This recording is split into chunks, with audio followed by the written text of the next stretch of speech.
잠깐 같이 기도드리겠습니다.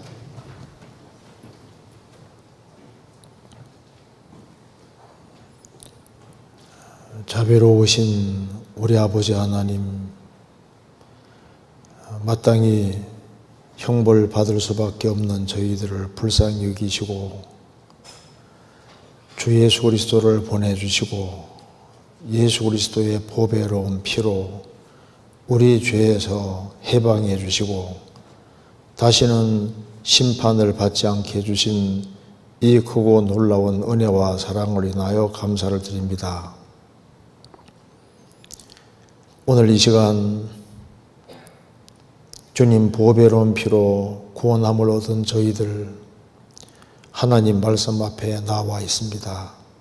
하나님께서 우리의 마음을 열어주시고 우리가 하나님 앞에서 어떻게 행할 것을 알 수 있도록 도와주시고 살아계신 하나님의 말씀으로 우리 영혼을 환하게 비춰주시옵소서. 우리의 행보를 말씀 위에 굳게 세워주시고 주님께서 맡기신 일을 잘 감당할 수 있도록 도와주시옵소서. 앞으로 계획되어 있는 학위 수양에 준비하는 모든 손길에 함께해 주시고 우리 각자가 주님의 복음의 역사에 동참할 수 있도록 도와주시고 또 주님 마음을 능히 시원케 하는 귀한 수양회가 되도록 도와주옵소서. 오늘 모든 시종 함께해 주시고 도와주시기를 간절히 의지하오며 우리 구주 예수 그리스도 이름으로 기도하옵나이다. 아멘. 성경 요한복음 21장 찾겠습니다. 요한복음 21장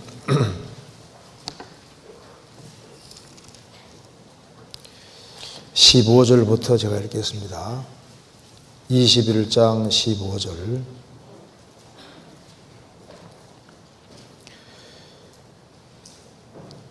저희가 조반 먹은 후에 예수께서 시몬 베드로에게 이르시되 요한의 아들 시몬아 내가 이 사람들보다 나를 더 사랑하느냐 하시니 가로되 주여 그러하외다. 내가 주를 사랑하는 줄 주께서 아시나이다. 가라사대 내 어린 양을 먹이라 하시고 또 두 번째 가라사대 요한의 아들 시몬아 내가 나를 사랑하느냐 하시니 가로되 주여 그러하외다. 내가 주를 사랑하는 줄 주께서 아시나이다. 가라사대 내 양을 치라 하시고 세 번째 가라사대 요한의 아들 시몬아 내가 나를 사랑하느냐 하시니 주께서 세 번째 내가 나를 사랑하느냐 하심으로 베드로가 근심하여 가로되 주여 모든 것을 아시오매 내가 주를 사랑하는 줄을 주께서 아시나이다. 예수께서 가라사대 내 양을 먹이라. 거기까지입니다. 우리가 세 번에 걸쳐서 하나님 말씀을 배웠습니다. 첫 시간에는 우리가 파야 할 그 7 우물들에 대해서 같이 배웠습니다. 그 다음 날은 항오를 정지해야 하고 어제는 야베스의 기도에 대해서 같이 배웠습니다. 오늘은 어제 말씀이어서 그 네 번째로 좀 말씀을 드리는 게 좋을 것 같아서 오늘 이 본문을 읽었습니다.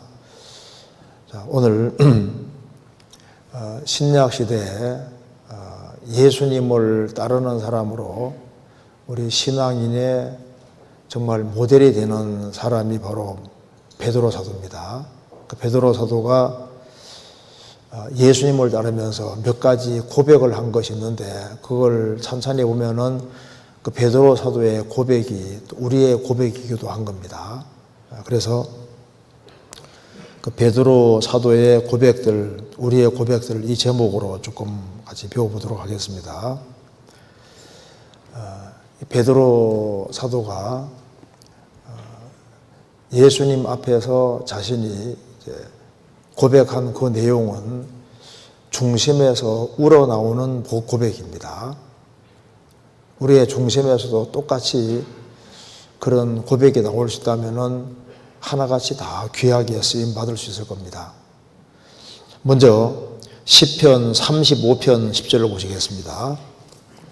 시편 35편 10절에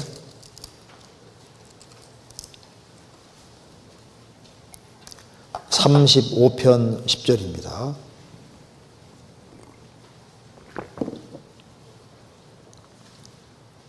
(825페이지입니다) 내 모든 뼈가 이르기를 여호와와 같은 자 누구리요? 그는 가난한 자를 그보다 강한 자에게서 건지시고 가난하고 궁핍한 자를 노력하는 자에게서 건지시는 이라 하리로다. 여기 다윗이 하는 얘기입니다. 내 모든 뼈가 이르기를, 뼈가 이른다는 것은 사무침 속에서 나오는, 정말 중심에서 우러나오는 고백을 말합니다. 내 모든 뼈가, 일부의 뼈가 아니죠. 내 모든 뼈가 이르기를. 겉으로 하는 고백이 아닙니다.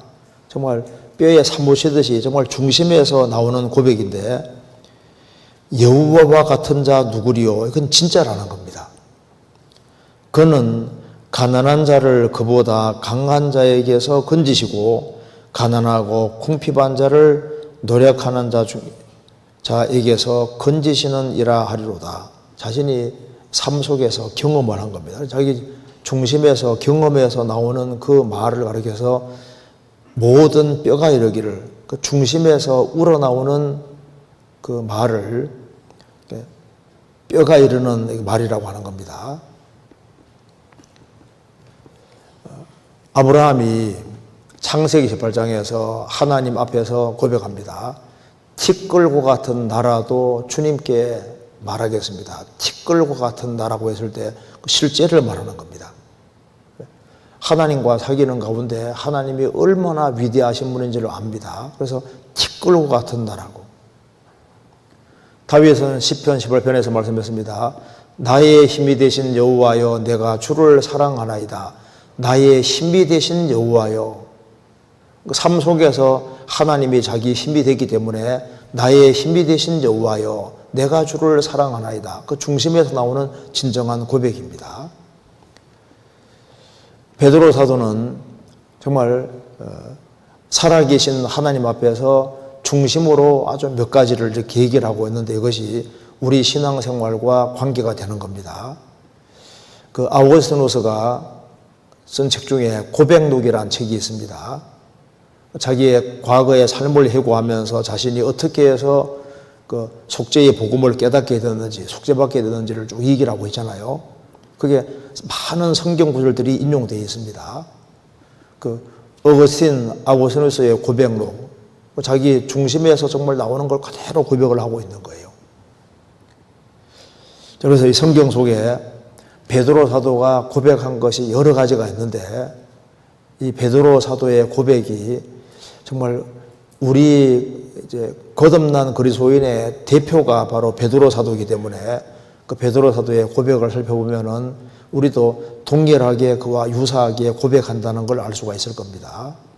그래서 사복음서에 나와 있는 내용 중심으로 좀 생각을 해보도록 하겠습니다.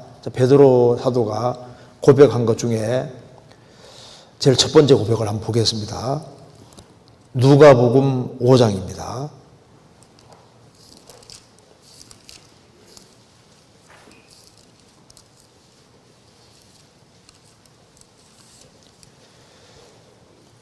자, 이 베드로 사도가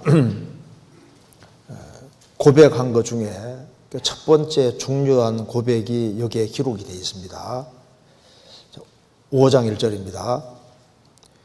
무리가 옹리하여 하나님의 말씀을 들을새 예수는 게네사렛 호숫가에 서서 호숫가에 두 배가 있는 것을 보시니 어부들은 배에서 나와서 그물을 씹는지라. 예수께서 한 배에 오르시기를 정하니 그 배는 시몬의 배라. 육지에서 조금 뛰기를 정하시고 앉으사 배에서 무리를 가르치시더니 말씀을 마치시고 시몬에게 이르되 깊은 데로 가서 그물을 내려 고기를 잡으라. 시몬이 대답하여 가로되 선생이여 우리들이 밤이 맞도록 수고하여서되 얻은 것이 없지만은 말씀에 의지하여 내가 그물을 내리리다 하고 그리한즉 고기를 애운 것이 심이 많아 그물이 찢어지는지라. 이에 다른 배에 있는 동물을 손짓하여 와서 도와달라 하니 저희가 와서 2배 채움에 잠기게 되었더라. 시몬 베드로가 이를 보고 예수의 무릎 아래 엎드려 가로되 주여 나를 떠나소서 나는 죄인이로소이다 하니 이는 자기와 및 함께 있는 모든 사람이 고기 잡힌 것을 인하여 놀라고 세베대의 아들로서 시몬의 동업자인 야고보와 요한도 놀랐습니다. 예수께서 시몬에게 일러 가라사대 무서워 말라 이제 후로는 내가 사람을 취하리라 하시니 저희가 배들을 육지에 대고 모든 것을 버려두고 예수를 쫓으니라. 여기에 첫 번째 고백이 기록되어 있습니다. 베드로 사도는 이 사건이 있기 전에 예수님을 만난 적이 있습니다. 요한복음 1장에 나와 있습니다. 예수님을 만나서 예수님과 대화한 적이 있기 때문에 안면이 있는 상태입니다. 이제 누가복음 5장에서 예수님이 이제 하나님 말씀을 전하시는데 게네사렛 호수가 갈릴리 호수입니다. 그 사람들이 막 계속 몰려들고 하니까 예수님이 이제 밤새도록 수고하고 물고기 한 마리 또 못 잡은 이제 베드로가 이제 그물을 씻고 있었습니다. 그때 예수님께서 이제 시몬 베드로에게 말씀합니다. 그 배를 이렇게 좀 타도 되겠냐고 하니까 베드로가 이제 예수님을 태웠습니다. 그리고 이제 사람들이 계속 몰려드니까 바다에서 조금 띄우고 배 위에서 예수님이 말씀을 하신 겁니다. 그래서 예수님 가장 가까이에서 베드로는 말씀을 듣게 됐습니다. 그 말씀을 하는데 좀 길게 했을 겁니다. 말씀 마치신 이후에 4절에 말씀을 마치시고 시몬에게 이르되 깊은 데로 가서 그물을 내려 고기를 잡으라. 베드로 사도는 밤새도록 수고했는데 물고기 한 마리도 못 잡은 상태입니다. 이제 해는 아마 중천에 또 올랐을 것이고 베드로는 이제 갈릴리 호수에서 뼈가 굵은 사람이기 때문에 지금 깊은 데로 가면 물고기 없다는 걸 알고 있습니다. 그런데 깊은 데로 가서 그물을 내려 고기를 잡으라 하니까 시몬이 대답하여 가로되 선생이여 우리들이 밤이 맞도록 수고를 하여서되 얻은 것이 없지만은 밤이 맞도록 수고를 했다. 이거 보면 시몬 베드로가 얼마나 성실한 사람인지를 알 수 있습니다. 얻은 것이 없지만은 말씀에 의지하여 내가 그물을 내리리이다. 그런데 이 말씀할 때 잘 보시면은 5절에 선생이여 예수님을 선생님이라고 하지 않습니까? 예수님 말씀 들어보면 예수님 말씀을 잘 하시는 거예요. 그래서 선생으로 처음으로 이해했습니다. 그 예수님 말씀이 믿음직한 거예요. 그래서 내가 말씀에 의지하여 그물을 내리겠습니다 하고 가서 깊은 데로 가서 그물 내렸습니다. 6절 그리한즉 고기를 애운 것이 심이 많아 그물이 찢어지는지라. 자기 생애 속에서 이렇게 많은 물고기 잡힌 적이 없는 거예요. 그물이 찢어질 만큼. 7절 이에 다른 배에 있는 동물을 손짓하여 와서 도와달라 하니 저희가 와서 2배 채움에 잠기게 되었더라. 베드로는 오늘 수지 맞았다 그렇게 생각한 게 아닙니다. 여기서 뭘 봤냐 하면은 예수님이 단순히 선생이 아니다 그 말입니다. 이스라엘이 기다리던 그 메시아가 맞다는 걸 확실히 깨닫게 된 거예요. 그래서 이렇게 말했습니다. 8절에 시몬 베드로가 이를 보고 물고기 많이 잡혔구나 오늘 수지 맞았구나 그렇게 생각한 게 아니라 그는 진리를 구하고 찾는 사람이기 때문에 그걸 통해서 예수님이 누군지를 알은 겁니다. 그래서 시몬 베드로가 이를 보고 예수의 무릎 아래 엎드려 가로되 엎드렸습니다. 주여 나를 떠나소서 나는 죄인이로소이다니. 처음에는 선생님이라고 했는데 이제는 이 사건을 통해서 주여 나를 떠나소서 나는 죄인이로소이다. 바로 걸어가신 주님 앞에서 자신이 멸망받을 죄인인 걸 확실히 깨달았습니다. 주여 나를 떠나소서 나는 죄인이로소이다. 사도행전에 보면 베드로는 부정한 고기를 먹은 적이 없는 사람입니다. 바로 베드로 사도 가까이에 회당이 있었고 그는 매번 회당에서 하나님을 섬기고 어떻게 하든 간에 진리를 구하고 바르게 살려고 노력했던 사람입니다. 그런데 밤새도록 수고했는데 물고기 한 마리도 못 잡았는데 왜 그렇게 했을까요? 주님이 일부러 안 잡히게 하신 겁니다. 베드로 사도가 그물을 칠 때마다, 그물을 던질 때마다 다 피하게 하신 거예요. 이제 깊은 데로 가서 그물 위에 고기를 잡으러 할 때 그때 고기를 몽땅 거기다가 몰아주신 겁니다. 거기서 가장 많은 물고기가 잡히는 걸 통해서 물고기를 본 것이 아니라 주님의 신성을 딱 본 겁니다.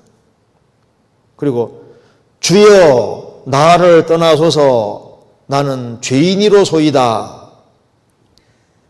그는 구원의 약속을 받고 무서워 말라 이제 후로는 내가 사람을 취하리라.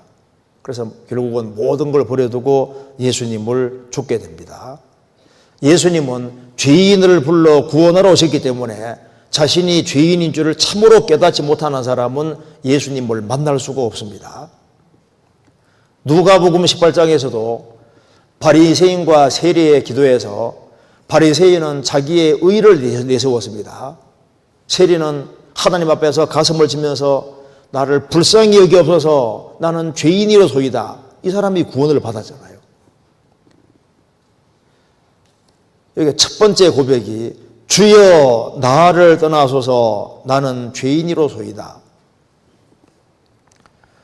해적 중에는 좀 더 선한 해적이 있고 좀 악한 해적이 있습니다. 그래도 뭡니까? 둘 다 해적인 거예요. 죄인 중에 조금 더 선한 죄인이 있고 악한 죄인이 있는데 둘 다 죄인입니다. 그러잖아요.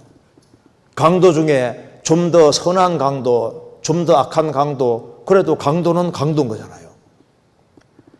큰 죄를 지어서만 죄인이 아니라 작은 죄를 지어도 죄인입니다. 그러니까 50m 되는 깊은 물에 빠져 죽는 사람도 죽지만은 1m, 2m 되는 데로 죽을 수도 있잖아요. 죽기는 마찬가지입니다. 어떤 사람, 나 백두산 정복했다. 평지에 있는 사람이나 백두산에 있는 사람이나 별 높이에서 봤을 때는 그게 그겁니다. 그잖아요. 하나님의 높은 표준 앞에서 인간은 비참한 죄인인데 그걸 언제 깨닫냐 하면은 살아계신 하나님을 확실하게 느낄 때 그때 죄인인 걸 딱 깨닫게 되는 겁니다. 기차 시간에 1시간 늦어서 놓치는 거나 1분 늦어서 놓치는 거나 놓치는 건 마찬가지잖아요. 살아계신 하나님 앞에서 자신이 죄인인 걸 깨닫는 것이 정말 중요합니다. 그런데 가룟 유다는 3년 반 동안 예수님을 따라다니면서도 그는 예수님의 신성을 보지 못했고 한 번도 예수님을 주시라고 한 적이 없잖아요. 예수님이 최후의 만탄석에서 너희 중에 하나가 나를 팔리라. 다른 제자들은 주여 내니이까 주여 내니이까 주여 내니이까. 유다는 끝까지 랍비여 내니이까. 랍비는 선생이란 말입니다. 선생님이여 내니이까. 끝까지 선생이라고 하잖아요. 주라고 하지 않잖아요. 왜 그러냐면 죄인인 걸 못 깨닫는 거예요. 요한복음 6장에 예수님 말씀했습니다. 너희들 중에 믿지 않는 자들이 있느니라. 그 대표적인 사람이 가룟 유다입니다. 유다는 3년 반 동안 따라다니면서도 안 믿는 거예요. 유대 종교가들이 왜 이러졌냐 하면은 자신들은 죄인이라고 생각을 하지 않는 겁니다. 그러니까 구원이 안 되는 거예요. 첫 번째 고백, 주여 나를 떠나소서 나는 죄인이로소이다. 이 고백이 굉장히 중요한 겁니다. 누가복음 7장입니다. 29절.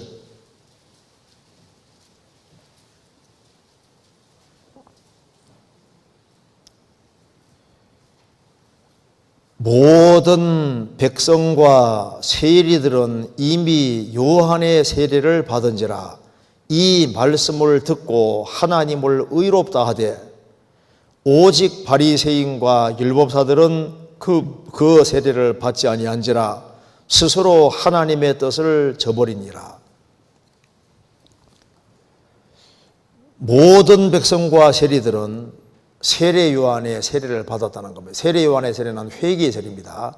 자신이 죄인인 걸 깨닫고 참으로 자기가 죄인 된 것을 고백하고 돌이키는 사람은 죄인이라는 것을 확실하게 인정한다는 표시로 요한의 세례 받고, 죄인인 걸 확실하게 인정하는 사람은 예수님 앞에서 구원받을 수가 있었던 겁니다. 요한의 세례는 죄를 사해 주는 세례가 아니라 죄 사함을 얻기 위해서는 죄인인 걸 깨달아야 되니까 자신의 죄인됨을 참으로 고백하는 사람에게 이제 요한의 세례를 준 겁니다. 그래서 다른 백성과 세리들은 요한의 세례를 받았다고 말입니다. 그러니까 요한의 세례를 받으면 죄인인 걸 인정하니까 예수님을 만날 수 있는데, 오직 바리새인과 율법사들은 그 세례를 받지 아니한지라 요한의 세례를 안 받았다고 말입니다. 안 받는 것은 자기가 죄인이 아니라고 버티는 거예요. 그러니까 스스로 하나님의 뜻을 저버리느니라. 그래서 자신이 죄인인 걸 확실하게 깨달을 때 어린 양으로서의 예수님을 깨달을 수가 있는 겁니다. 요한계시록 읽어보면은 어린 양이란 말이 계속 나오고, 혼인잔치도 어린 양의 혼인잔치입니다. 그러니까 예수님을 어린 양으로 이해를 하려면은 자신을 위해서 피 흘려주시고 자신의 죄를 다 대속해 주신 그 예수를 확실하게 깨우치려면 주여 나는 죄인입니다, 죄인인 걸 확실히 깨달아야만 어린 양으로서 예수님을 알 수 있고, 그래서 어린 양의 신부가 될 수 있는 겁니다. 하나님 말씀이 영혼 속에 참으로 들어가려면 죄인인 걸 확실하게 깨우쳐야만, 그래야만 십자가 은혜가 들어가는 겁니다. 죄인인 줄 아는 자에게 하나님 은혜가 마음속에 들어오는 겁니다. 베드로도 자신이 꽤 괜찮게 산다고 생각했을지 모릅니다. 그런데 그 물고기가 가장 많이 잡히는 걸 통해서 이거는 사람이 할 수 있는 일이 아니다, 이분은 바로 선생님이 아니고 주라는 걸 확실히 깨달았지 않습니까? 우리도 마찬가지입니다. 우리도 덜렁덜렁 살다가 어느 날 성경을 배우는 가운데 하나님이 실제로 살아 계시는구나, 그리고 하나님 앞에서 내가 새까만 죄인이구나 하는 것을 깨닫게 되는 거예요. 그래서 하나님 앞에서 주여 나를 떠나소서 나는 죄인이로소이다, 자신이 죄인인 걸 확실하게 깨닫고 이뤄진 죄인인 걸 딱 깨달을 때 어린 양으로서 예수님을 확실하게 알게 되잖아요. 저도 요한복음 1장 29절 보라 세상 죄를 지고 가는 하나님의 어린 양이로다, 그 말씀을 통해서 구원을 받게 됐습니다. 하나님 계신 걸 딱 깨달으니까 내가 죄인인 걸 금방 깨달을 수 있었습니다. 그러니까 보라 세상 죄를 지고 가는 하나님의 어린 양이로다, 예수님이 내 모든 죄를 짊어지고 대신 죽으시고 부활하신 것이 당장 깨달아지더라고요. 자, 죄인인 걸 깨닫고, 그리고 예수님이 어린 양이시라는 걸 확실히 깨닫고 예수님이 주시라는 걸 참으로 깨달을 때 그때 비로소 주님을 따를 수 있는 거예요. 마태복음 13장 보면은 씨 뿌리는 비유가 나와 있는데 네 종류의 밭을 얘기를 하고 있습니다. 길바닥 같은 사람들, 마음이 길바닥이니까 씨를 뿌려봤자 새들이 다 먹어버려요. 돌밭에 뿌려도 싹이 나오는 것처럼 보이지만은 해가 또 오를 때다 타져버렸습니다. 가시덤불에 뿌리니까 가시가 기운을 막아서 이제 열매 맺을 수 없는 거예요. 네 번째 땅은 좋은 땅이었습니다. 좋은 땅에 뿌리웠다는 것은 말씀을 듣고 깨닫는 자니 결실하여 30배, 60배, 100배가 됐느니라. 그 좋은 땅, 그 뿌린 바로 그 사람이 정말 죄인인 걸 깨닫고 복음 진리를 딱 깨우친 사람인 겁니다. 복음 진리를 깨우치면은 이제 그 결과로 30배, 60배, 100배 열매 맺게 되는데, 교회 생활하는 가운데서도 자기가 정말 죄인인 걸 깨닫지 못하는 사람은 예수님이 구세주라고 아무리 해도 이게 막연한 거예요. 자, 아우구스티누스가 이 고백록에서 이제 하나님의 은총을 뭐라 그랬냐면은 여기에 피테타 칼파라고, 무슨 말이냐면은 행운의 허물이다. 그러니까 하나님의 은혜를 깨닫게 하는 것이 죄이기 때문에 이 죄를 행운의 허물이다. 왜? 자기가 허물이 얼마나 많고 죄가 얼마나 많은지를 깨닫는 것이 바로 은혜를 깨닫는 통로가 되고, 죄가 더한 곳에 은혜가 더 넘치다 말씀했지 않습니까? 그래서 자기가 죄인인 걸 확실하게 깨달을 때, 그때 하나님의 은총이 뭔지를 확실하게 깨달을 수 있는 거예요. 이 세상에는 아무리 사람 종류가 많아 둘밖에 없는 겁니다. 죄인이냐 의인이 둘밖에 없는 거예요. 1912년에 타이타닉호가 이제 무너졌을 때, 이제 배가 가라앉게 될 때, 그게 여러 부류의 사람이 있었습니다. 그게 뭐 백만장자도 있고, 가난한 사람도 있고, 유명 인사도 많이 있고, 이름 없는 사람도 있고, 사회적 지위가 높은 사람도 있고, 낮은 사람도 있고, 은행가도 있고, 뭐 세일즈맨도 있고, 남자, 여자, 아이, 소년, 소녀, 별 사람들이 다 있습니다. 몇 시간 후에는 딱 두 부류입니다. 부조됐느냐, 이뤄졌느냐, 둘이잖아요. 둘 중에 하나입니다. 참으로 죄인인 걸 깨닫고 예수님을 주로 알아서 정말 구원받았냐 안 받았냐, 둘밖에 없는 거예요.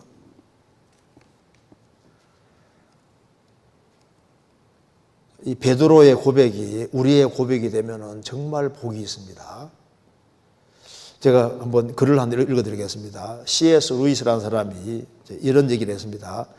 내 생에 처음으로 나는 단단한 결심을 하고 나 자신을 살펴보았다. 그리고 나는 내 속으로부터 경악스러운 것들을 발견했다. 욕정의 동물원과 야망의 난장판들, 공포의 양육소, 증오들이 기움을 받고 있는 할렘, 나의 이름은 군대였다. 어느 날 단단히 결심하고 자기 속을 들여다보니까 세상에 자기 세계에 못된 것이란 못된 것은 다 있더라 그 말입니다. 자기가 완전히 죄투성이라는 걸 확실히 깨닫게 된 겁니다. 예수님은 죄인을 구원하러 오셨기 때문에 죄인인 줄 아는 사람은 바로 예수 그리스도를 확실히 깨달을 수 있습니다. 다이아몬드도 탄소로 구성되어 있고 숯도 탄소로 구성되어 있잖아요. 근데 하나는 숯이고 하나는 다이아몬드입니다. 자, 그리스도를 발견하냐 발견하지 않느냐, 거기에 따라서 운명이 완전히 달라지는 거예요. 예수님 당시에 갈릴리 호숫가에 물고기 잡아먹는 어부들이 얼마나 많아요. 그런데 시몬 베드로가 인생이 바뀐 이유는 그 속에 자기의 허물을 확실히 깨닫고 죄를 깨닫고 예수님을 확실하게 발견했잖아요. 선생님이 아니라 주라고 발견을 한 겁니다. 그래서 인생이 달라지는 거예요. 예수님은, 예수란 말 뜻이 구원입니다. 예수님은 죄에서 구원하실 자고, 예수님은 죄인을 구원하러 오셨습니다.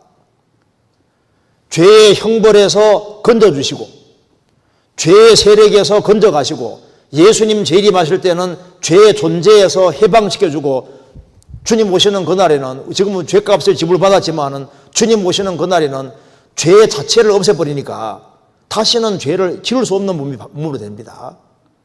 그래서 첫 번째 고백, 주여 나를 떠나소서. 주님이 얼마나 거룩한 분인 줄 알고 자기는 새까만 죄인인 걸 깨닫잖아요. 그래서 예수님은 구세주라는 걸 깨닫게 되는 겁니다. 우리도 마찬가지잖아요. 그리고 예수님께서 이제 후로는 내가 사람을 취하리라. 그 다음 고백을 보겠습니다. 요한복음 6장입니다.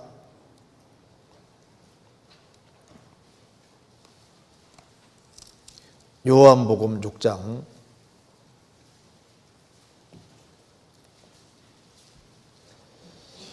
66절.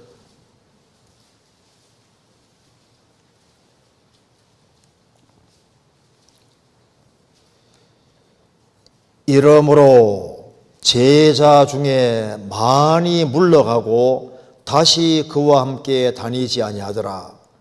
예수께서 12제자에게 이르시되 너희도 가려느냐? 시몬 베드로가 대답하되 주여 영생의 말씀이 계심에 우리가 네게로 가오리이까? 우리가 주는 하나님의 거룩하신 자신 줄 믿고 알았삼나이다. 예수께서 대답하여 하시되 내가 너희 12를 택하지 아니하였느냐? 그러나 너희 중에 한 사람은 마귀니라 하시니 이 말씀은 가는 시몬의 아들 유다를 가리키시므로라. 저는 12 중에 하나로서 예수를 팔자르라. 예수님이 많은 기적을 행하시니까 정말 많은 사람이 예수님 따랐습니다. 요한복음 6장 2절 보시겠습니다. 2절에 큰 무리가 따르니 이는 병인들에게 행하시는 표적을 보며라. 예수님이 기적을 행하시니까 많은 사람이 구름대같이 몰려들었습니다. 이제 예수님이 보리떡 5개 물고기 2마리로 5,000명을 먹이셨습니다. 5,000명을 먹이신 이후에 예수님께서 이제 영혼에 대해서 말씀하시면서 예수님이 하늘에서 내려온 산떡이라고 말씀하시면서 떡을 먹으면은 육신이 생명 얻는 것처럼 예수님 믿어야만 영생 얻을 것을 말씀을 하신 겁니다. 그 얘기를 하니까 다 가버리는 겁니다.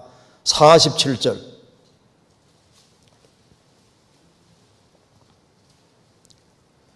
진실로 진실로 너희에게 이르노니 믿는 자는 영생을 가졌나니 내가 곧 생명의 떡이로라.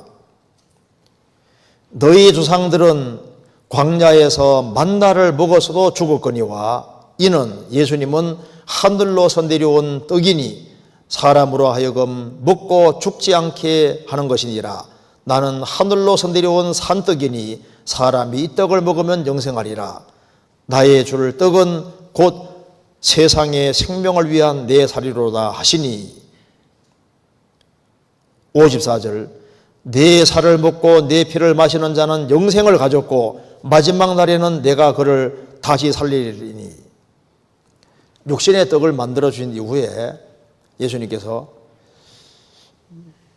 진실인데 믿는 자는 영생을 가졌다. 내가 곧 생명의 떡이로다. 너희 조상들은 만나를 먹어서도 죽었는데 예수님은 하늘로서 내려온 산떡이기 때문에 이 떡을 먹으면 영생하리라. 내 살과 피를 먹고 마시는 자는 영생을 가졌다. 자기 잡아먹으라는 얘기냐? 예수님을 믿는 것은 예수님이 왜 살이 찢기시고 왜 예수님 피를 흘렸는지 그 의미를 깨닫는 것이 믿는 거잖아요. 예수님이 살이 찢겨지시고 그 피를 흘림으로 우리의 죄를 처리하셨는데 그 예수님의 그 공로를 믿는 것이 예수 믿는 겁니다. 그래서 떡을 만들어 주신 이후에 예수님이 생명의 떡이라는 걸 말씀하시고 이제 예수님 믿으면 영생 얻는 걸 말씀하시니까 떡 만들어 줄 때는 막 구름대같이 몰려들었는데 이제 예수님이 산떡인 걸 말씀하시고 영혼에 대한 얘기를 하고 영생 얻는 것을 믿는 자는 영생을 가졌다. 영생을 얘기를 하니까 다 가버리는 거예요. 66절. 이러므로 제자 중에 많이 물러가고 다시 그와 함께 다니지 아니하더라. 병자를 고쳐주시고 기적을 행하시고 육신의 떡을 만들어줄 때는 그렇게 많이 몰려들더니만 영생을 얘기를 하니까 다 가버리는 겁니다. 이제 12명이 남았습니다. 예수께서 12제자에게 이르시되 너희도 가려느냐? 그 다음 베드로 사도가 중요한 고백을 합니다.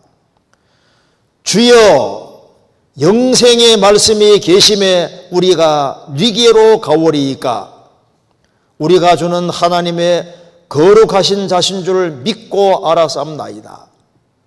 주여, 영생의 말씀이 계심에 우리가 위기로 가오리이까. 베드로는 왜 주님을 떠나지 않았을까요? 무엇이 베드로의 마음을 붙잡았을까요? 주여, 영생의 말씀이 계심에 우리가 위기로 가오리까. 영생의 말씀 때문에 예수님께 붙어 있는 겁니다. 내가 너희 12를 택하지 않았느냐? 너희 중 한 사람은 마귀니라.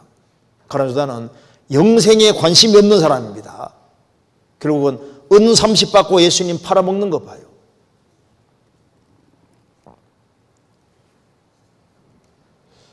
여기서 우리가 주님을 따르는 이유를 볼 수 있습니다. 왜 주님과 함께 있고 왜 주님을 따르냐고 말입니다. 다 물러갔는데 너희도 가려고 하느냐? 우리는, 베드로서도 말합니다. 우리는 안 갈 겁니다. 영생의 말씀이 계시는데 우리가 위기로 가오리이까. 마태복음 11장에서 예수님 말씀하셨습니다. 너희가 광야에 왜 나갔더냐? 광야 나간 이유가 뭐냐? 바람에 흩날리는 갈대냐? 화려한 옷을 입은 사람을 보러 나갔더냐? 선지자를 보려고 나갔더냐? 옳도다. 선지자보다 나은 자니라. 세례 요한이 회개라고 외칠 때 많은 사람이 광야로 몰려갔습니다. 어떤 사람은 광야 가서 바람에 흩날리는 갈대 보고 들어온 사람도 있는 거예요. 사람들이 많이 모이니까 야, 화려한 옷을 입은 사람들, 옷 보러 간 사람도 있고.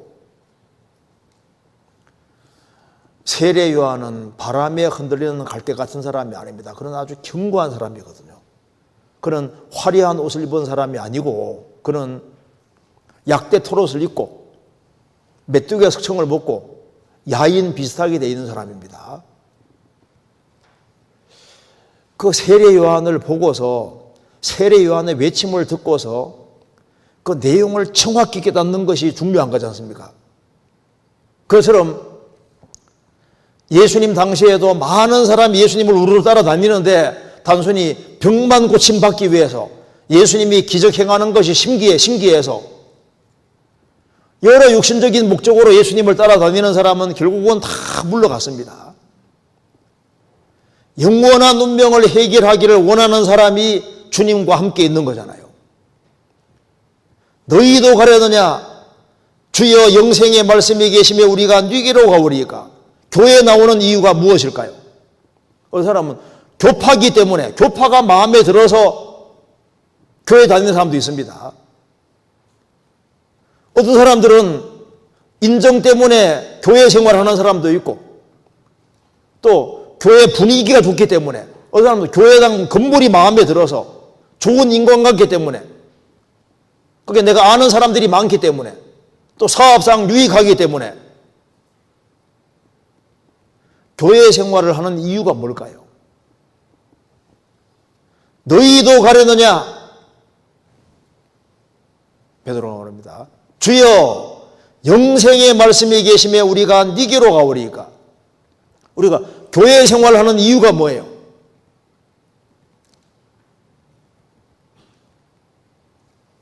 영생의 말씀이 계심에 교회 생활하는 이유가 영생의 말씀 때문이라는 것이, 영생의 말씀이 아니면 결국에는 떠나갑니다.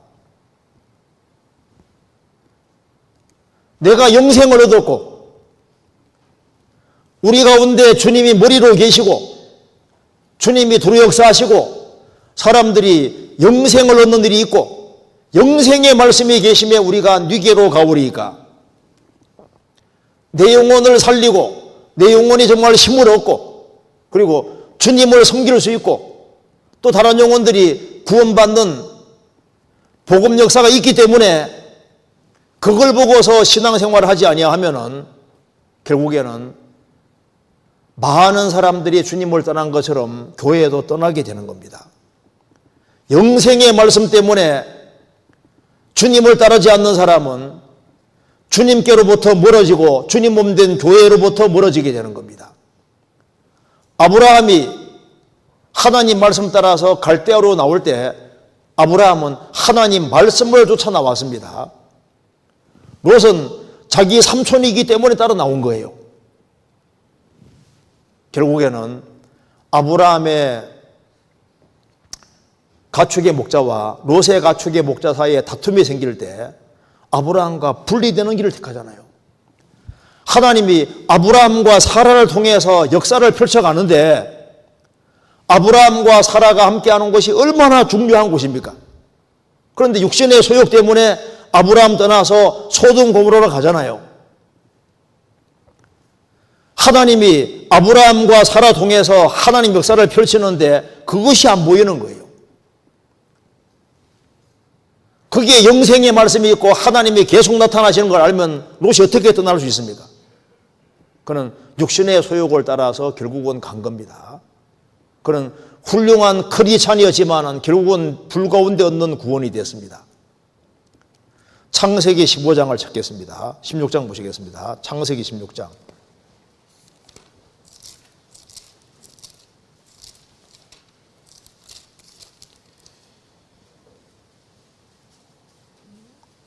(16장)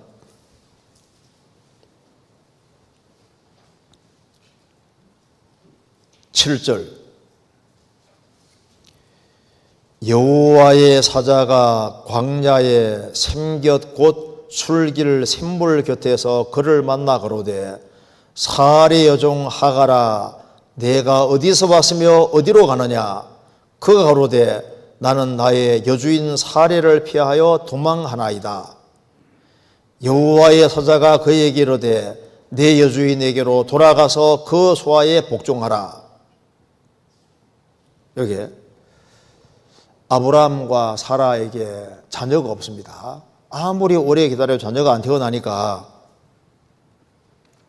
이제 사라가 아브라함 몸종 하갈을 이제 아브라함에게 줍니다. 하갈이 몸종인데 잉태하고서 자신이 잉태하니까 여주인을 멸시하는 거예요. 사라를 멸시하는 겁니다. 그 사라가 여주인을 멸시하니까 얘 봐라 이러면서 이제 좀 괴롭혔다 그 말입니다. 그래 하도 시달리니까 도망가 나와버린 거예요.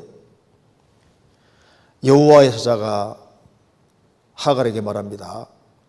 8절에 내가 어디서 왔으며 어디로 가느냐? 무슨 말입니까? 너는 어디에서 나왔는 줄 아느냐? 어디로 가느냐? 아브라함과 사라가 함께하는 이곳은 하나님이 가장 중요하게 여기는 것이고 아브라함과 사라 통해서 천하 만민이 복을 받게 되는 이게 완전히 복의 자리인데 너가 어디서 나왔는 줄 아느냐? 영원한 축복에서부터 나온 거다 그 말입니다. 너 어디로 가느냐? 하갈은 애굽 여자니까 나오면 갈 곳이 애굽인 거예요. 망한다 그 말입니다. 그러니 너는 여주인에게로 돌아가서 복종하라. 그러면 내가 너를 축복해 주겠다. 어떤 경우에도 하갈은 아브라함과 사라를 떠나면 안 되는 겁니다. 우리가 신앙생활을 하는 이유가 뭐예요? 주여 영생의 말씀이 계심에 우리가 네게로 가오리까 영생의 말씀에 초점 맞춰야 되는 겁니다. 요즘 번영신학이 막 번창해서 막 예수 믿으면 무조건 육신적으로 잘 된다 하는 이제 그걸 선호하는 경향이 있는데 육신이 잘 돼도 영혼이 지옥 가면 무슨 소용이 있냐고요. 사랑하는 자여 내 영혼이 잘됨 같이 내가 범사에 잘되고 강건하기를 내가 간구하노라. 먼저는 영혼이 잘됨 같이 육신이 망하더라도 영혼이 잘 돼야 되는 거예요.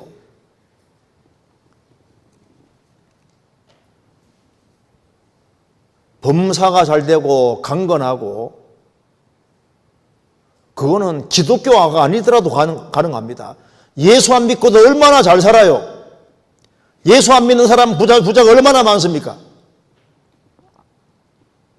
주님을 따르는 이유는 영생의 말씀 때문에 예수님이 배척받은 세상입니다. 사도들이 전도하다가 다 죽임당한 세상이잖아요. 예수님을 따르는 것은 육신적으로는 망하는 길이 될 수도 있는 거예요. 베드로 사도는 말했습니다. 주여 영생의 말씀이 계심에 우리가 뉘게로 가오리이까. 교회는 주님께 순종하고 복종하는 사람들이 모이는 곳입니다. 왜 주님을 따르느냐? 주님에게 영생의 말씀이 있는 거예요.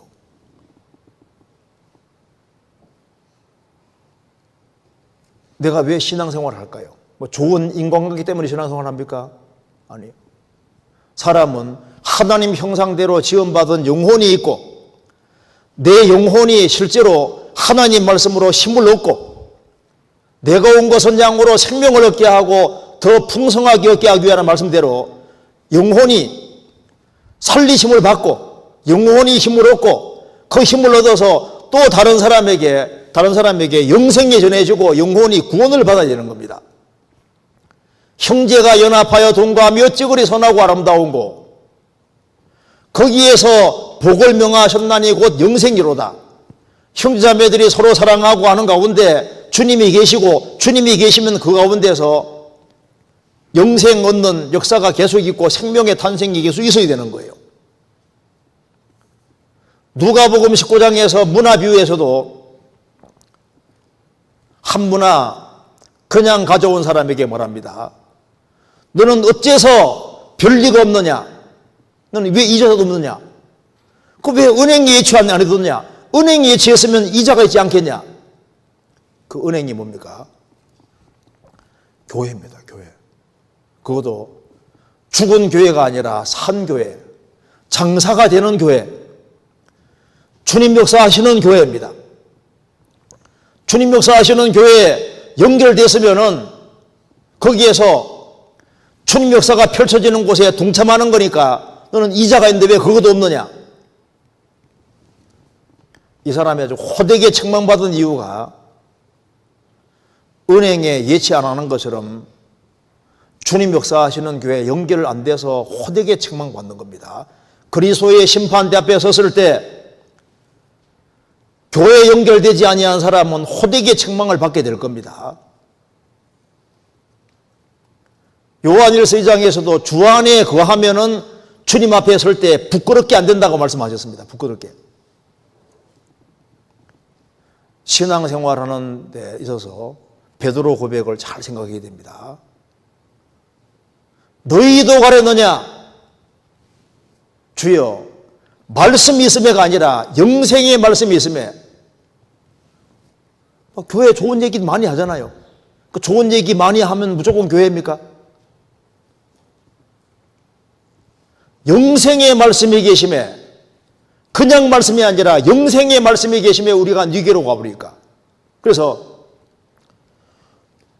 잘 보고 정말 영생의 말씀이 있느냐, 사람이 정말 중생하느냐, 거듭나느냐, 거듭난 사람이 정말 바뀌어야 됩니다. 죽은 영혼은 사람이 못 살려요. 천하 없어도 죄와 허물로 죽은 영혼이 어떻게 살아나냐고요. 그건 인간 힘으로 할 수 있는 것이 아닙니다. 자, 다시 한번 보시겠습니다. 요한복음 6장.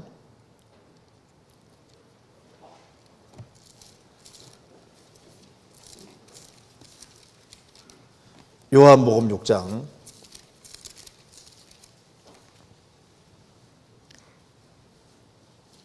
68절에 시몬 베드로가 대답하되 주여 영생의 말씀이 계심에 내가라고 안 했습니다. 우리가 뉘게로 가오리이까. 우리가 뉘게로 가오리이까. 우리가 누굽니까? 참으로 주님을 아는 공동체입니다. 우리라는 것은 가룟 유다를 제외한 나머지 11명 제자를 말하는 거예요. 그들은 영생의 말씀 때문에 주님을 따랐던 거예요. 우리가 같이 모임하는 이유는 같이 모여서 뭐 세상 얘기를 많이 하고 뭐 성도가 이렇고 저렇고 험담하고 뭐 얘기하고 그런 게 아닙니다.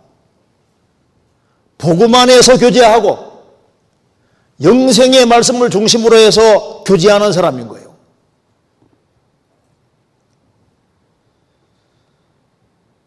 우리가 위계로 가오리까 우리가 주는 하나님의 거룩하신 줄을 믿고 알았습나이다. 우리가 알았습나이다. 근데 그 중에 우리 중에도 예외가 있잖아요. 예외가. 가룟유다는 가짜였습니다. 마태복음 2장에 보면은 동방박사들이 와서 뭐라 했습니까? 유대인의 왕으로 나신 이가 어디 계시뇨? 라고 했습니다. 유대인의 왕으로 나신 이가 어디 계시뇨? 예루살렘에 있을 거라고 예루살렘 찾아온 거예요. 어디 계시뇨? 예루살렘에 계신 것이 아니라 베들레헴에 계셨어요. 베들레헴에 가서 예배했잖아요. 주님이 어디 계신 줄을 찾아야 됩니다. 유대인의 왕으로 나신 이가 어디 계시뇨? 어디 계십니까? 지금 어디 계셔요? 구원받은 무리 가운데 계시는 거예요. 창세기 28장 찾겠습니다.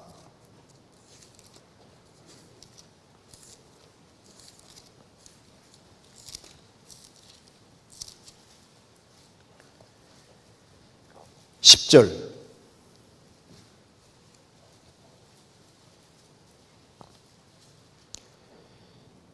야곱이 28장 10절입니다. 10절 야곱이 부엘세바에서 떠나 하란으로 향하여 가더니 한 곳에 이르러는 해가 진지라 거기에서 유숙하려고 그곳에 한 돌을 취하여 베개하고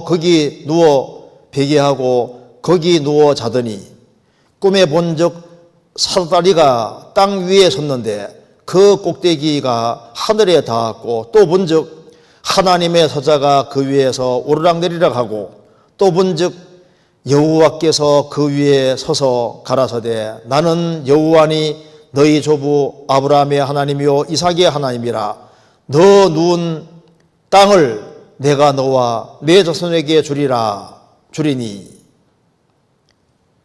그 다음에 16절 야곱이 잠이 깨어 가로되 여호와께서 과연 여기 계시거늘 내가 알지 못하였도다. 이에 두려워하여 가로되 두렵도다 이것이요 다른 것이 아니라 이는 하나님의 전이요 이는 하늘의 문이로다 하고 야곱이 아침에 일찍 일어나 베개하고 돌을 가져 기둥으로 세우고 그 위에 기름을 붓고 그곳 이름을 베델이라 하였더라. 여기서 야곱이 에서에게 쫓겨서 이제 하란으로 가는 길입니다. 그래서 이제 가다가 밤이 되어서 돌베개 베고 잠이 들었습니다. 꿈에 사다리를 보는데 하늘에 닿았다. 그 사닥다리에 하나님의 천사들이 오르락내리락 하는 걸 보고 그 사닥다리 위에서 하나님이 야곱을 축복해 주셨습니다. 그는 잠이 깨어서 말했습니다. 여호와께서 과연 여기 계시거늘 내가 깨닫지 못하였도다. 이곳은 다른 곳이 아니요 하나님의 전이요 하늘의 문이로다 하고 이름을 베델 하나님의 집이라고 이름 지었습니다. 요한복음 1장 끝에 이 사닥다리가 예수님이라고 했지 않습니까? 사닥다리는 관계없는 두 곳을 연결하는 겁니다. 예수님은 하나님과 인간 사이의 중보자입니다. 하나님은 한 분이시요 하나님과 사람 사이의 중보도 한 분이시니 곧 예수 그리스도라. 사닥다리는 관계없는 두 곳을 연결시키는 것처럼 바로 예수님은 하나님과 인간을 연결시키는 사닥다리입니다. 바로 십자가입니다. 십자가. 자, 야곱은 사닥다리를 보고 거기에서 두렵도다 이곳이요 하나님이 여기 계시거늘 내가 알지 못하였도다 하고 이것은 바로 하나님의 전이요 하늘 문이로다 그랬지 않습니까? 우리도 마찬가지입니다. 어느 날 야곱처럼 우리도 사학다리를 딱 깨닫잖아요. 바로 예수님이 바로 유일한 중보자고 하나님과 사람을 잇는 유일한 길인 것을 깨닫고 바로 십자가의 의미를 딱 깨달을 때 하나님이 과연 여기 계시는 그늘, 그 십자가의 도리를 깨닫게 해준 바로 그곳에 하나님이 계시니까 깨닫게 해준 거예요. 십자가의 복음이 전해지는 그곳이 바로 하나님의 전이고 하늘 문이다 그 말입니다. 교회가 하나님의 집이잖아요. 하나님께서 과연 여기 계시거늘 내가 알지 못해도다. 복음을 깨닫게 됐을 때 깨닫게 해주신 분이 같이 계시니까 깨닫게 된 거라고요. 주님은 교회를 통해서 일하시기 때문에 주님이 우리 멀리 계신 것이 아닙니다. 출애굽한 이스라엘 무리 가운데 하나님이 함께 하셨잖아요. 양의 피를 경험하게 하고 홍해바다 통과하게 하신 분이 광야교회에 같이 계신 것처럼 우리를 구원하신 분이 구원받은 무리 속에 같이 계셔요. 교회의 머리로 주님이 엄연히 계시는 겁니다. 내가 저희 가운데 거하며 두루 행하신다 그 말입니다. 주여 영생의 말씀이 계시며 우리가 네게로 가오리이까. 영생의 말씀, 우리 기분 좋게 해주는 말씀 말고 영생의 말씀. 그 다음 고백 보겠습니다. 마태복음 16장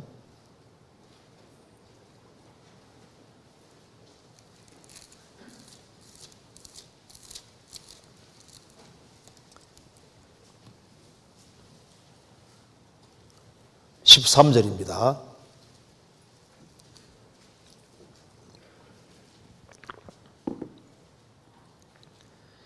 예수께서 가이사랴 빌립보 지방에 이르러 제자들에게 물어 가라사대 사람들이 인자를 누구라 하느냐 가로되 더러는 세례 요한 더러는 엘리야 어떤 이는 예레미야나 선자 중에 하나라 하나이다.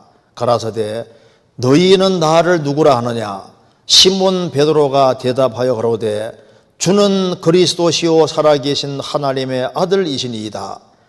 예수께서 대답하여 가라사대 바요나 시몬아 내가 보기도다. 이를 내게 알게 하니는 혈육이 아니요 하늘에 계신 내 아버지시니라. 예수님이 가이사랴 빌립보 지방에 이르렀을 때 제자들에게 물으셨습니다. 사람들이 인자 예수님을 누구라 하더냐 하니까 예수님에 대해서 안 좋은 소문은 다 빼놓고 좋은 것만 골라서 얘기를 하는 겁니다. 예수님 보고 귀신 들렸다고 합니다. 예수님 별로 기분 안 좋을 거 아니에요. 미쳤다고 합니다. 이런 말 하지 않고 더러는 세례 요한, 더러는 엘리야, 어떤 이는 예레미야나 선자 중에 하나라고 합니다. 예수님 말씀했습니다. 너희는 나를 누구라 하느냐? 베드로가 말합니다. 주는 그리스도시요 살아계신 하나님의 아들이시니이다. 예수님께서 바요나 시몬아 내가 보기도다. 이를 내게 알게 하니는 혈육이 아니요 하늘에 계신 내 아버지니라. 베드로는 성령의 도우심으로 주는 그리스도시요 하나님의 아들이시라는 것을 알고 고백했습니다. 예수님을 도덕 선생으로 아는 사람도 많잖아요. 인도의 성자라 일컬어지는 슈바이처 박사는 그는 의학 박사고 철학 박사고 신학 박사고 그 사람 대단한 사람입니다. 그런데 예수의 생애라는 책도 썼지만은 그는 예수님을 끝까지 도덕 선생으로 생각했습니다. 구세주를 안 받아들이는 거예요. 너희는 나를 누구로 생각하느냐? 주는 그리스도시요 살아계신 하나님의 아들이시니이다. 예수님을 낳은 마리아도 예수님을 자기 태속에 뵀을 때 뭐라 했습니까? 내가 내 구주를 기뻐하였다. 예수님 말하기에서 내 구세주라고. 마리아도 자신을 죄인으로 고백하고 있는 겁니다. 예수님은 내 구세주고 내 그리스도다 그 말입니다. 이 고백이 너무나도 중요합니다. 주는 그리스도시요 살아계신 하나님의 아들이시니이다. 우리의 고백도 마찬가지입니다. 주는 그리스도시요 살아계신 하나님의 아들이시니이다. 그는 참 하나님이시고 영생입니다. 그분이 절대자입니다. 태초에 말씀이 계시니라 예수님입니다. 이 말씀이 하나님과 함께 계셨으니 이 말씀은 곧 하나님이시니라. 만물이 그로 말미암아 지은 바 되었으니 하나도 그것 없이는 된 것이 없느니라. 성부가 성자 통해 이 우주만물을 창조하셨으니까 이 우주만물을 창조하신 분이 바로 예수님인 거예요. 말씀이 육신이 되어 우리 가운데 거하심에 하나님이 사람이 되셨다 그 말입니다. 그분은 절대자입니다. 요한복음 4장에서 사마리아 여자가 말합니다. 당신은 야곱보다 크니이까 내가 보니 선지자로소이다. 나중에는 예수님이 그리스도라는 걸 확실히 깨닫습니다. 예수님 말씀하셨습니다. 요나보다 더 큰 이가 여기 있느니라. 솔로몬보다 더 큰 이가 여기 있느니라. 요한복음 8장에서는 아브라함이 나기 전부터 내가 있느니라. 있었느니라가 아니지 않습니까? 내가 있느니라. 무슨 말입니까? I am who I am입니다. I am. 나는 원래부터 있어서 있는 자 아니라 하나님이다 그 말입니다. 우리가 예수님을 어떻게 이해하느냐는 참 중요합니다. 예수님이 누구십니까? 예수님은 전에도 계셨고 이제도 계시고 전에도 있었고 장차올 자요 전능한 자라 하시더라. 예수님이 만왕의 왕이시고 만주의 주시라고 정말 믿고 있냐 그 말입니다. 말라기에서 보면 1장에서 하나님 말씀하셨습니다. 야, 너희들 내 이름을 멸시하고 있는데 내가 아비일진데 나를 존경함이 어디 있느냐? 종은 그 주인을 공경하는데 내가 아비일진데 나를 공경함이 어디 있느냐? 내가 주인일진데 나를 두려움이 어디 있느냐? 너희들이 하는 것을 너희들이 내게 드리는 걸 총독이 갖다 줘봐라. 총독이 받겠냐? 너희들이 나를 아버지라고만 생각해도 너희들이 나를 총독이라고 생각해도 그렇게는 안 할 거다. 너희들이 내게 병든 것, 더러운 것 그런 거 드리고서 그거 총독에 갖다 줘보라고 받겠냐고. 하나님은 총독이 아닙니다. 회사 사장님이 아니시잖아요. 주는 그리스도시요 살아계신 하나님 아들이시니다. 살아계신 하나님의 아들이다 그 말입니다. 요한일서 5장에서 그는 참 하나님이시요. 예수님이 정말 참 하나님이시냐 그 말입니다. 우리가 회사에서도 충성할 줄 알고 아버지도 존경할 줄 아는데 예수님을 주는 그리스도시요 살아계신 하나님의 아들이라고 고백을 하면서도 왜 예수님을 위해서 가장 열심을 부리지 않냐 그 말입니다. 예수님을 위해서 미쳤다는 소리 듣는 게 당연한 것인데 요즘 크리스찬들이 너무 점잖아졌습니다. 정말 주님 편에 서서 예수님이 길이고 진리고 생명이시고 예수님이 참 하나님이신데 사람이 되셨고 나를 위해 죽으시고 부활하신 것이 사실이라면 당연히 예수님 편에 서서 용감해져야 당연하지 않습니까? 그런데 다른 것을 위해서는 온갖 충성을 다 바치면서도 만왕의 왕 되신 주님께 충성을 안 바칩니다. 주님을 위해서 적극성이 없잖아요. 크리스찬들이 벤치 오머처럼 우리 뭐 야구 같은 데 축구 같은 거 할 때 벤치에 가만 앉아가지고 대기만 하고 있고 실전에 뛰지 않는 사람들 벤치 오머를 하지 않습니까? 뒤집고 딱 앉아서 주님은 우리를 위해서 피를 흘려주시고 내 죄를 처리하기 위해서 그렇게 큰 고통 받으셨는데 그분이 만왕의 왕이시고 만주해 주신데 우리가 그 주님을 위해서 아무 열정이 없는 거예요. 예수님을 깊이 생각해야 됩니다. 예수님이 보통 분이 아닌 거예요. 우리가 영원히 같이 살아야 될 분인데 그 예수님에 대해서 왜 신중하지 않냐 그 말입니다. 예수님이 바다의 파도도 잔잔케 만드셨습니다. 바람도 바다도 순종했습니다. 저가 뉘기에 바람과 바다라도 순종하는 거 저가 뉘기에 이 지구상의 대통령이 바람아 잠잠하라 바다에 고요하라. 그 될 리가 없잖아요. 누가 죽은 자를 죽은지 나흘 된 사람을 살리시겠습니까? 그런데 바로 그 주님에 대해서 왜 깊이 생각 안 하냐 그 말입니다. 히브리서 3장입니다.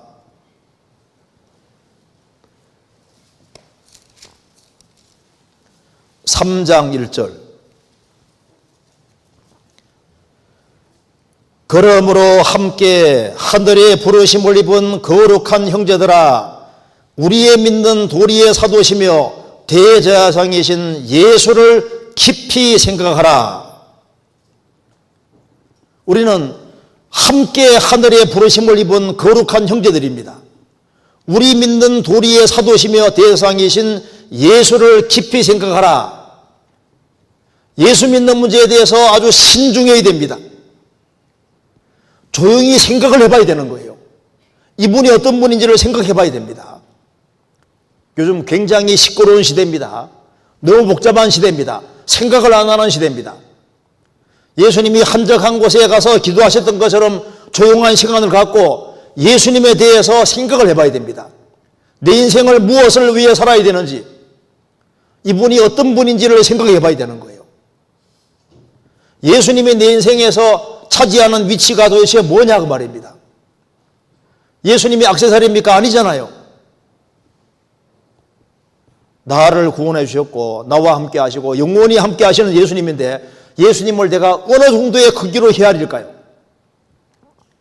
성경 누가복음 6장 38절에서 말씀하셨습니다. 주라 그리하면 너희에게 줄 것이니 곧 후히 되어 누르고 흔들어 넘치도록 하여 안겨주리라. 너희의 헤아리는 그 헤아림으로 헤아림을 도로받을 것이니라. 너희의 헤아리는 그 헤아림으로. 예수님을 어느 정도의 크기로 우리가 헤아리고 있을까요? 내 인생에서 예수님 차지하는 위치가 얼만큼일까요? 그리스도는 만주시요 만주 안에 계시니라. 그리스도는 우리의 모든 것이 되는 거예요. 그리스도 이름은 다 잃는 겁니다. 그런데 그 예수님에게 온갖 충성을 바치는 게 당연한 것인데 그 예수님에 대해서 신중하지 못합니다. 어디에다가 인생을 걸어야 될지를 생각하지 않는 거예요. 그 다음에 마태복음 14장 찾겠습니다. 14장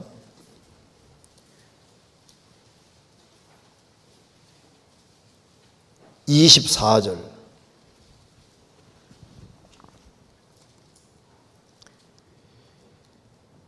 배가 이미 육지에서 술이나 떠나서 바람이 거슬림으로 물결을 인하여 고난을 당하더라. 밤 사경에 예수께서 바다 위로 걸어서 제자들에게 오시니 제자들이 그 바다 위로 걸어오심을 보고 놀라 유령이라 하며 무서워하여 소리 지르거늘 예수께서 즉시 일러 가라사대 안심하라 내니 두려워 말라.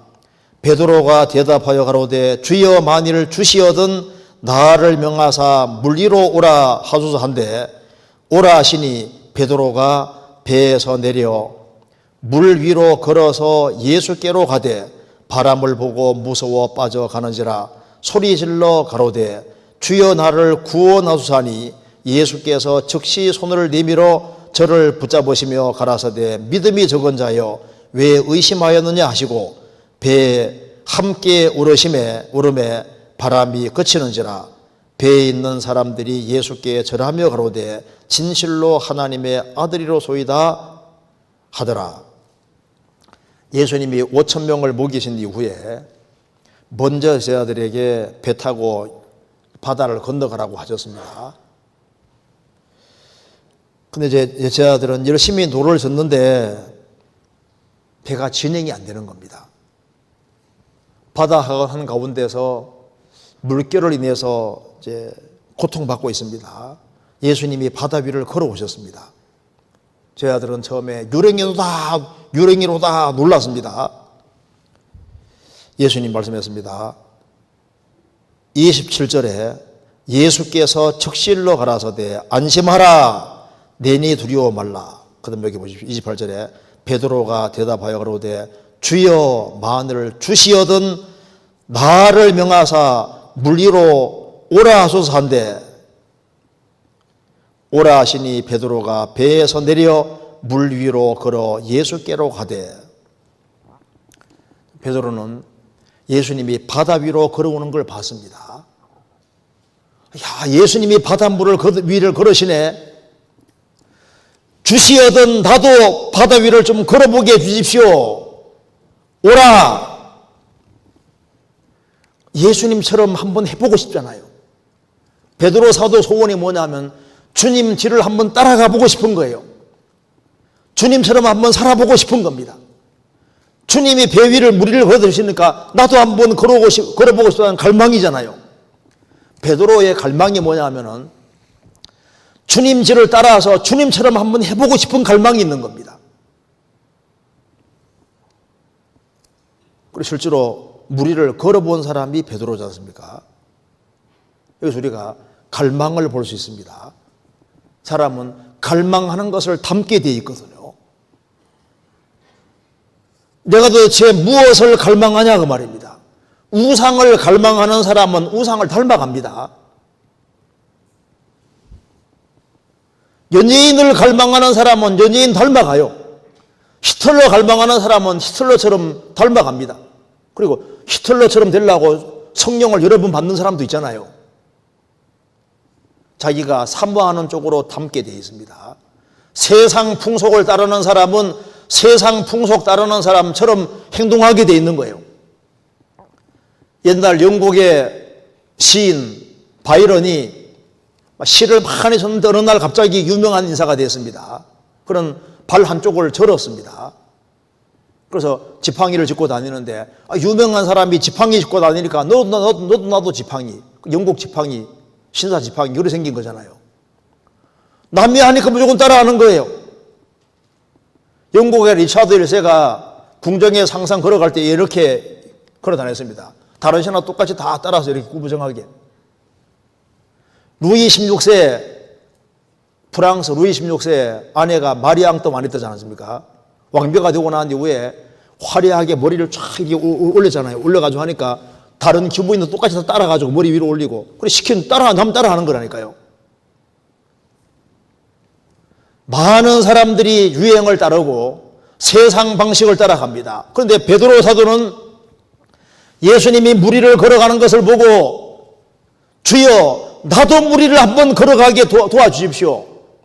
그의 갈망은 뭐냐면 예수님을 알아보고 예수님을 따르고 예수님처럼 한번 해보고 싶은 마음이 있는 거예요. 그는 물 위를 걸었습니다. 우리는 누군가를 닮도록 지어져 있는 거예요. 마귀를 따라가는 사람은 마귀를 닮습니다. 대중매체 따라가는 사람은 대중매체에 따라서 닮아가는 거예요. 세상 풍조 따르는 사람은 세상처럼 살아갑니다. 내가 도대체 무엇을 좇고 있을까요? 베드로 사도는 비록 물에 빠졌지만은 주님을 갈망하는 마음이 있잖아요. 우리도 마찬가지입니다. 내가 도대체 뭘 사모하냐 그 말입니다. 하나님이여 사슴이 신의 물을 찾기에 갈급한 같이 내가 내 영혼이 주를 찾기에 갈급하니이다. 사슴이 물을 찾기에 갈급한 것처럼 주님을 정말 찾기에 갈급하는 사람, 주님을 갈망하는 사람은 주님 오라고 하시는 거예요. 나도 물 위를 걷게 해주십시오. 오라. 주님을 갈망하는 사람은 주님께서 오라고 하시는 거예요. 주님을 따르는 사람은 주님의 깊은 곳으로 인도가 되는 겁니다. 마귀를 따르는 사람은 마귀의 깊은 곳으로 인도가 되고 주님을 따르는 사람은 주님의 깊은 곳으로 인도되는 거예요. 주님이 빛이기 때문에 주님을 따라가는 사람은 빛 가운데로 들어가는 거예요. 주님이 생명의 떡이기 때문에 주님을 따르는 사람은 영혼의 풍족한 것을 느끼도록 되어 있습니다. 주여 주시어든 나를 명하여 물 위로 걸어오라, 물 위로 오라 하소서 한데 예수님이 오라 그랬습니다. 제가 찰스 웨슬레의 글을 한번 읽어드리겠습니다. 요한 웨슬레는 전도를 잘했고 찰스 웨슬레는 시간 날 때마다 찬송시를 지었습니다. 우리 찬송가에도 찰스 웨슬레가 쓴 것이 꽤 있잖아요. 제가 읽어보겠습니다.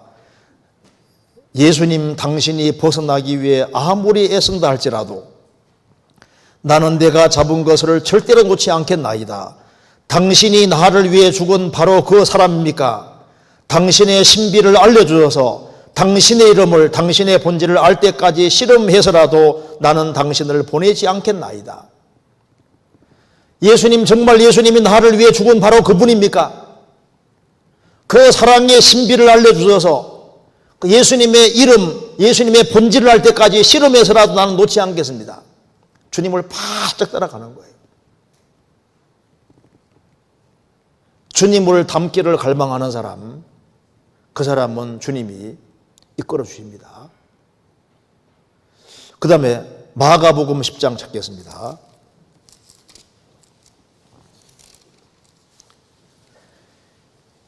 10장 28절.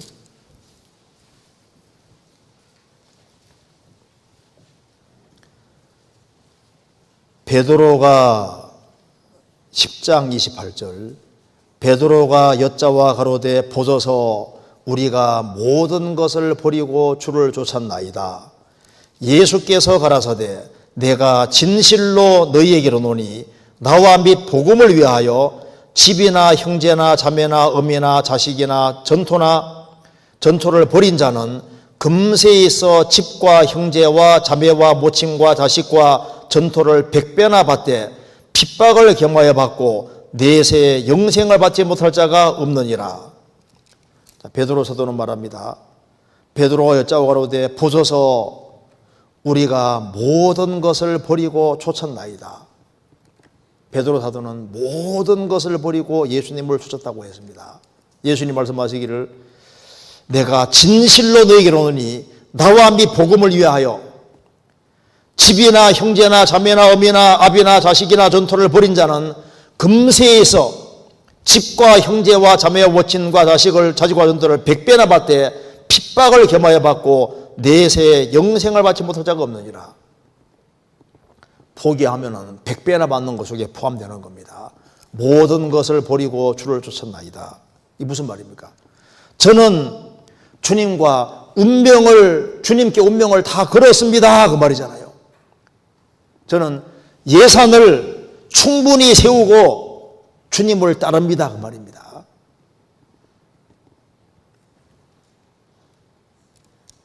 그리고 베드로 사도는 정말 생애 속에서 엄청난 것을 경험하게 됩니다. 모든 것을 버리고 주를 쫓았나이다. 베드로 사도도 결혼한 사람이고 가정을 가지고 있는 사람입니다. 정말 그런데 모든 것보다 항상 우선으로 주님을 앞세웠습니다. 우리 신앙생활에 왜 문제가 되냐 하면은 예산을 충분히 세우지 아니하면은 신앙생활에 문제가 생깁니다. 누가복음 14장 25절 이하에 허다한 무리가 예수님을 따라갑니다. 마음 준비가 안 되어 있는 거예요. 예수님께서 너희들이 정말 나를 따라오려면은 자기의 부모, 처자, 형제, 자매, 자기 목숨까지 미워한다는 건 모든 것보다 주님이 더 소중해야 되는 거예요. 그리고 자기 십자가를 지고 나를 좇지 않는 자도 능히 나의 제자가 되지 못하리라. 주님을 따를 때 예산을 충분히 세워야 된다는 겁니다. 그래서 모든 것을 예산 안에 집어넣고 살아가는 사람은 인생 살아가며 큰 문제가 안 생깁니다. 부모가 반대해도 예산 속에 집어넣으니 따라가는 거예요. 아내가 반대해도 남편이 반대해도 따라가는 겁니다. 재산이 날아가도 따라가는 거예요. 모든 것을 버리고 주를 쫓았나이다. 모든 걸 각오하고 주님을 따르는 사람들, 그런 사람들은 넉넉한 마음으로 따라갈 수 있고, 그리고 인생에서 큰 문제가 되지 않고 끝까지 주님을 따를 수 있습니다. 그래서 끝까지 주님을 따르는 사람은 주님과 운명과 고락을 함께하는 가운데 핍박을 받고 어려움을 겪지만은 금세에서도 100배나 받을 것이다. 넘치는 것을 축복을 받게 되는 겁니다. 모든 것을 버리고 주를 쫓았나이다. 우리도 예산을 처음부터 넉넉히 세워요. 모든 걸 예산 속에 다 집어넣고 살면은 넉넉한 마음으로 따라갈 수 있습니다. 그래서 어려움은 있지만은 예산을 다 세우고 따르는 사람은 어려움이 있지만은 문제가 안 되는 거예요. 갈등은 마음에 힘들지만은 그래도 문제 없이 따라갈 수 있습니다. 끝까지. 처음부터 자식을 예산 속에 다 집어넣고 남편을 예산 속에 집어넣고 그래서 누가 나를 미워해도 따라가고 남편이 핍박하고 아내가 핍박하고 자녀 문제가 생기고 모든 문제가 생겨도 예산을 세우고 따르는 사람은 눈물은 흐르지만 따라갈 수 있는 겁니다. 끝까지. 그리고 내세에서뿐 아니라 금세에서도 하나님의 역사를 경험하게 되는 겁니다. 요한복음 21장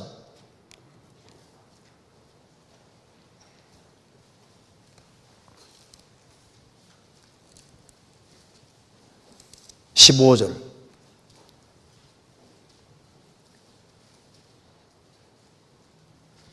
저희가 조반 먹은 후에 예수께서 시몬 베드로에게 이르시되 요한의 아들 시몬아 내가 이 사람들보다 나를 더 사랑하느냐 하시니 가로되 주여 그러하오이다 내가 주를 사랑하는 줄을 주께서 아시나이다 가라사대 내 어린 양을 먹이라 하시고 베드로 사도는 모든 것을 버리고 예수님을 따른다고 했지만은 예수님을 3번이나 결국은 부인했습니다. 예수님께서 그를 회복시켜 주셨습니다. 이제 예수님이 부활하신 이후에 베드로 사도에게 묻습니다. 요한의 아들 시몬아 이 사람들보다 나를 더 사랑하느냐? 베드로 고백합니다. 주여 그러하오이다 내가 주를 사랑하는 줄을 주께서 아시나이다. 예수님께서 내 어린 양을 먹이라. 두 번째 또 물으셨습니다. 요한의 아들 시몬아 내가 나를 사랑하느냐? 주여 그러하오이다 내가 주를 사랑하는 줄을 주께서 아시나이다. 내 양을 치라. 세 번째 또 물었습니다. 내가 나를 사랑하느냐? 베드로가 근심하면서 말했습니다. 주여 모든 것을 아시오매 내가 주를 사랑하는 줄을 주께서 아시나이다. 내 양을 먹이라. 주님이 부활하신 이후에 베드로 사도에게 물었습니다. 정말 너가 나를 사랑하느냐? 주님을 사랑하지 않는 것은 구원 안 받은 증거입니다. 고린도전서 16장 22절에서 만일 누구든지 주를 사랑하지 아니하거든 저주를 받을지어다. 주께서 임하시느니라. 주님을 사랑하지 않는 것은 구원 안 받은 증거입니다. 왜? 하나님의 성령으로 말미암아 사랑이 우리 마음에 부음받았기 때문입니다. 주를 사랑하느냐? 내가 주를 사랑하는 줄을 주께서 아시나이다. 근데 이 사람들보다 나를 더 사랑하느냐?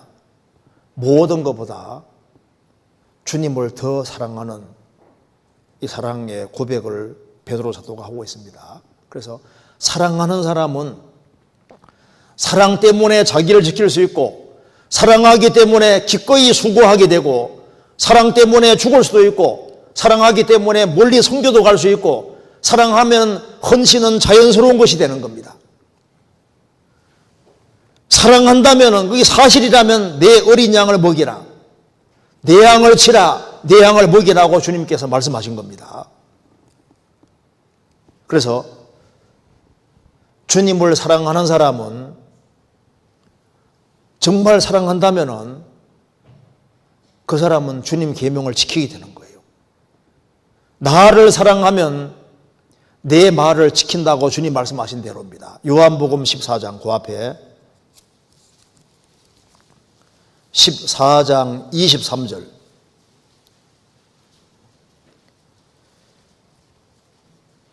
예수께서 대답하여 가라사대 사람이 나를 사랑하면 내 말을 지키리니 내 아버지께서 저를 사랑하실 것이요 우리가 저에게 와서 거처를 저와 함께 하리라.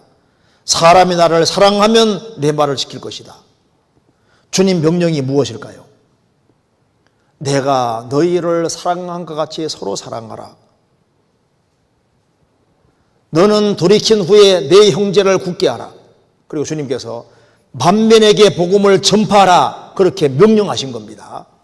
주님을 사랑하는 사람은 형제자매를 사랑하라는 명령을 지키고, 주님 사랑하는 사람은 만민에게 복음 전파하라는 주님의 부탁을 지키게 되는 겁니다.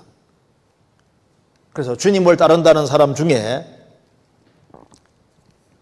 나는 죄인으로소이다, 그걸 못 깨닫는 사람은 결국은 예수님을 도덕 선생이나 이런 것으로 이해해서 결국은 주님을 떠나가게 될 겁니다.